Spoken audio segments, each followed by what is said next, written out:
നമ്മളിപ്പോ ഒരു കമ്പാരിസൺ നടക്കുകയാണെങ്കിൽ ഇപ്പൊ കേരളത്തിലെയും ദുബായിലും വെച്ച് നോക്കുകയാണെങ്കിൽ ഇൻവെസ്റ്റ് ചെയ്യുമ്പോൾ ഒരു പ്രോഫിറ്റബിലിറ്റി അല്ലെങ്കിൽ ഒരു ലോങ് ടേം റിട്ടേൺസ് എന്ന് പറയുമ്പോൾ ഏതായിരിക്കും കുറച്ചും കൂടി പ്രിഫർ ചെയ്യുക? നമുക്ക് കേരള റിയൽ എസ്റ്റേറ്റും ദുബായ് റിയൽ എസ്റ്റേറ്റുമായിട്ട് ഒരിക്കലും കമ്പയർ ചെയ്യാൻ പറ്റില്ല. കാരണം കേരള എൻറ്റയർലി ഒരു ഡിഫറെന്റ് ആണ്. ദുബായിയുടെ ഒരു ഗ്രോത്ത് പേസ് ഞാൻ പറഞ്ഞില്ലേ, ദുബായ് എന്നുള്ള ഒരു ചെറിയ സിറ്റിയിൽ 15,000+ അപ്പാർട്ട്മെന്റ്സ് ആണ് ഒരു മാസം വിൽക്കുന്നത്, ദുബായ് പോലത്തെ ചെറിയ സ്ഥലത്ത്.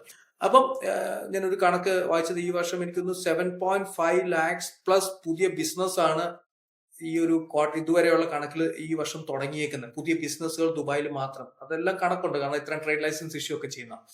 അപ്പം ഇത് വെച്ച് നോക്കുമ്പോൾ ഇപ്പം കേരളം ഒരു ഡിഫറെന്റ് സിനാരിയോയിൽ നമ്മൾ ചിന്തിക്കണം, ദുബായ് ഒരു ഡിഫറെന്റ് സിനാരിയോയിൽ ചിന്തിക്കണം.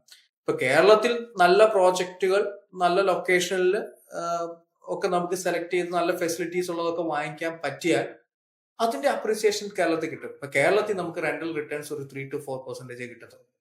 പക്ഷെ ദുബായിൽ അത് ഡെഫിനറ്റ്ലി അതൊരു 7 to 10% ആണ്.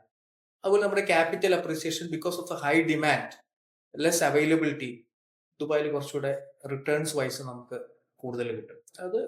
പക്ഷെ അതൊരു വേറൊരു ഒരു കൺട്രിയാണ്, ലൈക്ക് വേറൊരു ലൈഫ് സ്റ്റൈലാണ്, വേറൊരു സിസ്റ്റമാണ്.